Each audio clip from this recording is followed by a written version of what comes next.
नई दिल्ली से श्री माता वैष्णो देवी कटरा तक की ये वंदे भारत चुनाव यात्रा, अंबाला से आगे बढ़ते हैं हम और यहाँ से हम लुधियाना की ओर यानी हरियाणा से पंजाब की ओर आगे बढ़ते हुए हम इसी वंदे भारत से चलते हैं।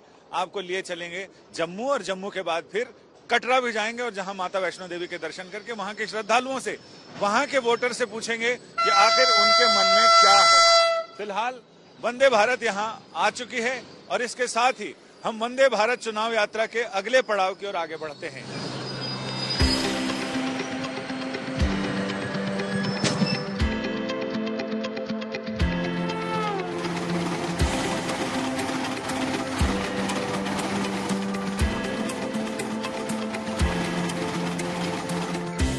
नई दिल्ली से श्री माता वैष्णो देवी कटरा स्टेशन तक जाने वाली वंदे भारत एक्सप्रेस सुबह 8:10 पर अंबाला कैंट स्टेशन पहुंचती है और 2 मिनट बाद रवाना हो जाती है।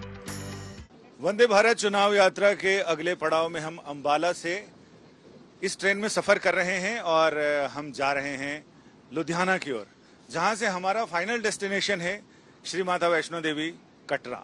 और वहां से हम माता जी की यात्रा तक भी जाएंगे, जिसमें श्रद्धालुओं से, यात्रियों से, वोटर से ये जानेंगे कि आखिर चुनाव को लेकर उनके दिल में क्या है। पूरे देश में अब से लगभग कुछ दिनों बाद चुनावी बयार आंधी में तब्दील हो जाएगी और उसके बाद पूरा देश लगभग 2-3 महीने तक के लिए सिर्फ एक ही चर्चा लोगों की जुबान पर रहेगी, चुनाव में क्या होने वाला है। तो हमने अभी से शुरुआत कर दी है कि चुनाव में क्या होने वाला है, जनता के दिल में क्या है, वोटर क्या सोचते हैं। सर, इस बार ही मोदी जी ही आएंगे, इस बार फिर से मोदी जी आएंगे। क्यों आपको लगता है ऐसा?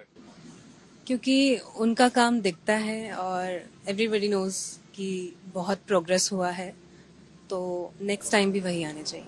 पंजाब में आम आदमी पार्टी का कितना जोर रहेगा? आम आदमी पार्टी का कोई ज्यादा जोर नहीं रहेगा। हम तो परेशान हैं आम आदमी पार्टी से। फ्री वाले खुश हैं, जो ठेले वाले हैं, टेम्पो वाले हैं, वो उनसे खुश हैं कि हमें फ्री में कुछ मिल रहा है। Otherwise we have not happy. उनकी कोई पॉलिसी नहीं है। बिजनेसमैन के लिए तो किसी तरह की कोई पॉलिसी नहीं है। अब जो उकसा के किसानों को भेजा जा रहा है जबरदस्ती, यहाँ पे क्या हो रहा है वो दिख ही रहा है सभी को।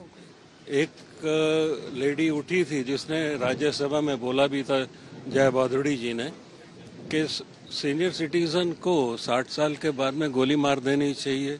वो हाल है। बाकी ठीक है, डेवलपमेंट हो रहा है, फैसिलिटीज मिल रही हैं, जिस हिसाब से किराए हैं, हर एक चीज बढ़ रही है। मैं भी देखता हूँ अगर बीजेपी बहुत अच्छा काम कर रही है, ठीक है, लेकिन कई जैसे किसान अभी इतना मर रहे हैं, उनको कौन देख रहा है?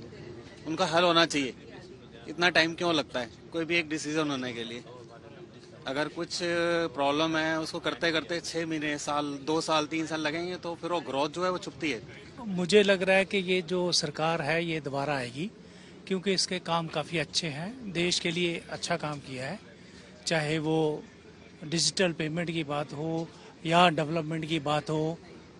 ये काफ़ी, और करप्शन का जैसे आप कुछ बात कर रहे थे, कोई ऐसा कोई एलिगेशन तो लगे, एलिगेशन कोई तो प्रूव हुआ नहीं है। कोई करप्शन के इनके कोई चार्जेस नहीं है, जबकि डिजिटलाइज पेमेंट करने से काफ़ी फर्क पड़ा है।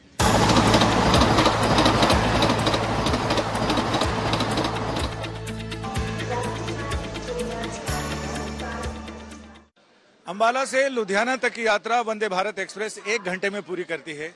एक चुनाव से दूसरे चुनाव तक जाने में भले 5 साल का समय लगता हो, लेकिन ये ट्रेन इतनी तेज रफ्तार से चलती है और सुविधाओं के साथ, यानी सरकारों के लिए भी एक मिसाल है कि तेज रफ्तार और जनता की सुविधाएं।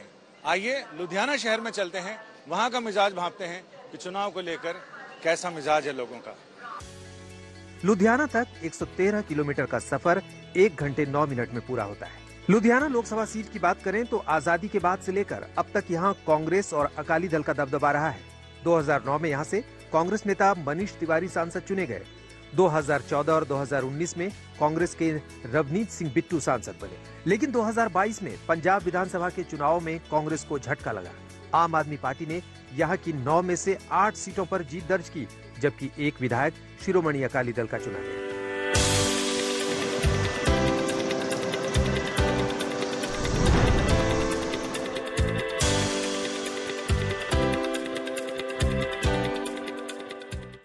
वंदे भारत चुनाव यात्रा में हम पहुंचे लुधियाना, और लुधियाना में यहाँ अमर शहीद यानी परमवीर चक्र विजेता फ्लाइट लेफ्टिनेंट निर्मलजीत सिंह शेखों के ये स्मारक पर पहुंचे हैं, जहां इन्होंने इस एक छोटे से जहाज से पाकिस्तान के नाको दम कर दिया था 1971 की लड़ाई में, जब श्रीनगर पर पाकिस्तान ने आक्रमण किया था।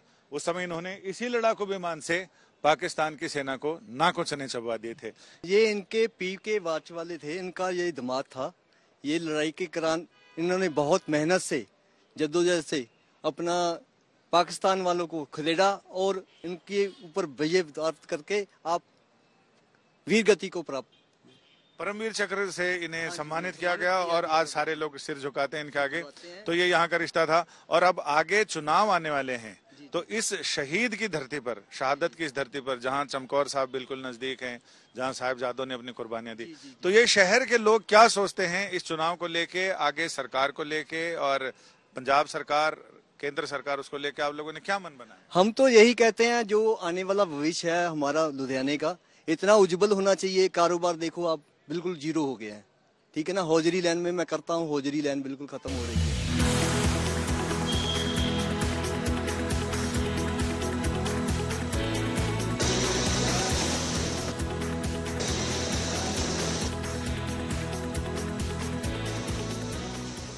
लुधियाना का नाम सुनते ही जो छवि सामने आती है वो आती है एक औद्योगिक शहर की।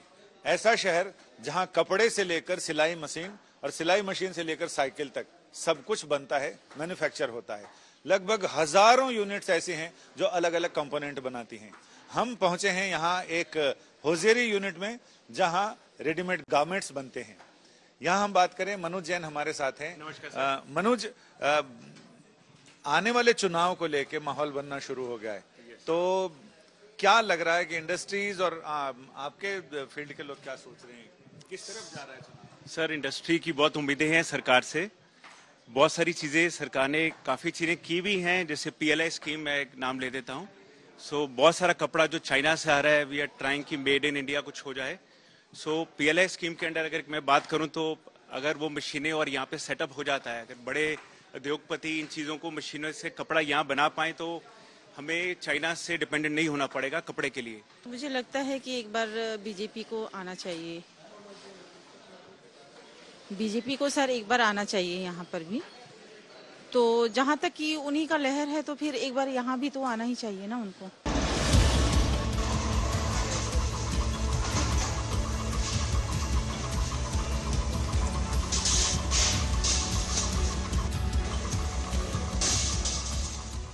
मैं बाइसाइकिल इंडस्ट्री से बिलोंग करता हूँ। तीसरी हमारी जनरेशन बाइसाइकिल इंडस्ट्री की है।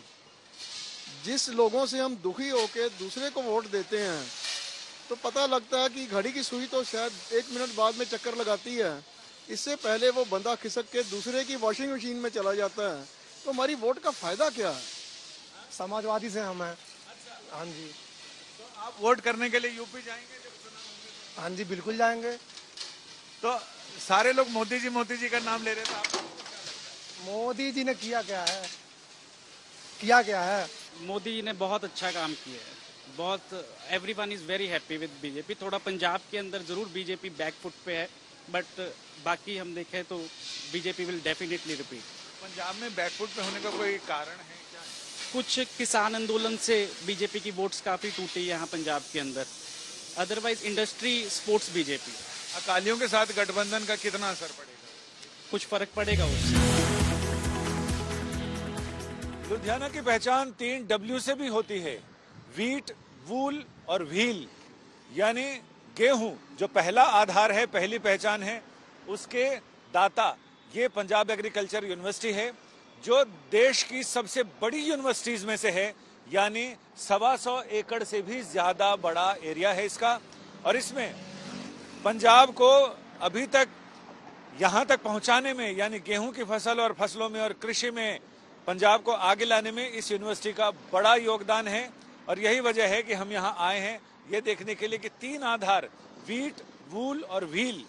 व्हील साइकिल का उद्योग, वूल कपड़े का और गारमेंट्स का, और वीट जिसके जननी ये यूनिवर्सिटी है। आपको लग रहा है कि सरकार ने काम किया है? आप लोग तो देख रहे हो सारा, केंद्र सरकार, पंजाब सरकार। केंद्र सरकार ਦਾ काम कुछ ਵਧੀਆ नहीं। देखो कितना चिर हो गया साडा किसान अंदोलन ਚੱਲਦਿਆਂ ਨੂੰ, किन्ने ਜ਼ਿਮੀਂਦਾਰ ਉੱਥੇ ਸ਼ਹੀਦ ਹੋ ਗਏ ਆ। ਸਰਕਾਰ ਨੇ ਨਾ ਮੰਗਾ ਮੰਨੀਆਂ, ਪਹਿਲਾਂ ਉਦੋਂ ਮੰਨ ਕੇ ਕਿਸਾਨਾਂ ਨੂੰ ਤੋਰਤਾ, ਫਿਰ ਦੇਖੋ ਦੁਬਾਰਾ ਹੁਣ ਫੇਰ ਧਰਨਾ ਲਗਾਉਣਾ ਪਿਆ, ਹੁਣ ਫੇਰ ਸਾਡੇ 6-7 ਕਿਸਾਨ ਸ਼ਹੀਦ ਹੋ ਗਏ ਆ। ਜੇ ਕੇਂਦਰ ਸਰਕਾਰ ਨੂੰ ਗੱਲ ਸੁਣਨੀ ਚਾਹੀਦੀ ਹੈ ਉਹਨਾਂ ਦੀ। और पंजाब सरकार कैसा काम कर रही है? ਪੰਜਾਬ ਸਰਕਾਰ ਠੀਕ ਚੱਲ ਰਹੀ ਆ। ਜੇ 2 ਸਾਲ ਤਾਂ ਉਹਨਾਂ ਨੂੰ बने नहीं हुए हले सरकार नु। तो इस बार आपको लगता है कि सारी सीटें आम आदमी पार्टी के खाते में जाएंगी या बीजेपी या अकाली कांग्रेस ये सब कुछ करेंगे? नहीं, इस दे बारे हले कुछ नहीं किया जा सकता। इस यूनिवर्सिटी का कितना बड़ा योगदान है यहाँ? ये यूनिवर्सिटी का बहुत बड़ा योगदान है। ये तो इस साल दे विच 2 बार इस यूनिवर्सिटी दे विच मेला लगता है, किसानों को बहुत कुछ देखने को मिलता है, बहुत कुछ पता लगता है। इतों बीज तैयार होंगे, सानू बीज मिलते हैं, बीज मिल जाते हैं। बीज हाँ जी बहुत बढ़िया बीज मिलते हैं, बिच्चे ये पशु पालन है, बिच्चे सब कुछ है। यानी सबसे विशाल यूनिवर्सिटीज में से, कृषि विश्वविद्यालयों में से एक पंजाब एग्रीकल्चरल यूनिवर्सिटी। ये बता रहे हैं कि यहाँ 2 बार साल में मेला लगता है जिसमें किसानों को नए नए उपज के नए नए साधन संसाधन बताए जाते हैं, उन्नत किस्म के बीज मुहैया कराए जाते हैं और नई तकनीक से उनको परिचित कराया जाता है। ये इसी यूनिवर्सिटी की मेहनत और कमाल है जिसकी वजह से पंजाब आज गेहूं का कटोरा बना हुआ है।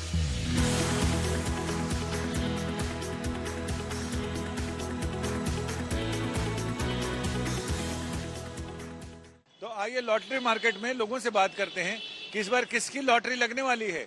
होली बम्पर का लगातार मशहूरी की जा रही है, ये सबके दुकान के ऊपर लगा है होली बम्पर। तो इस बार होली बम्पर किसके नाम लॉटरी लगने वाली है? मोदी जी के नाम, केजरीवाल जी के नाम, राहुल गांधी के नाम? हमारे हिसाब से तो मोदी के नाम से निकलेगी लॉटरी इस बार, क्योंकि 2024 मोदी का दिन है। ये झाड़ू पार्टी का की होना है? झाड़ू का झाड़ू फेर देंगे लोग ने।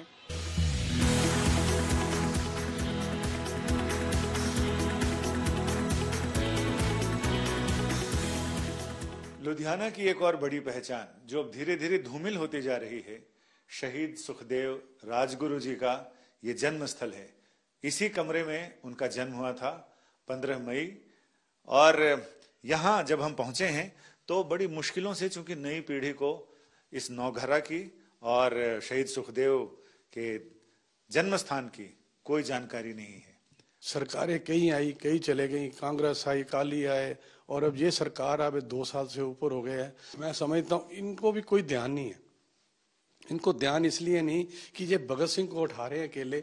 मैं खटखट कला में भी गया हूँ 18 सितंबर लास्ट, जब उनका जन्मदिन था, तो वहाँ पे हमारे को सम्मानित किया। मैंने भगवंत मान जी को ये आश्वासन दिया कि शाल की हमें जरूरत नहीं, हमें तो उनका मान सम्मान चाहिए। मान सम्मान इसको मिलता नहीं। वो कहते जी 1 हफ्ते में। आज उसी बात को भी 1.5 साल हो गया, सरकार को 3रा साल जा रहा है, सरकार ने इस तरफ कोई ध्यान नहीं दिया।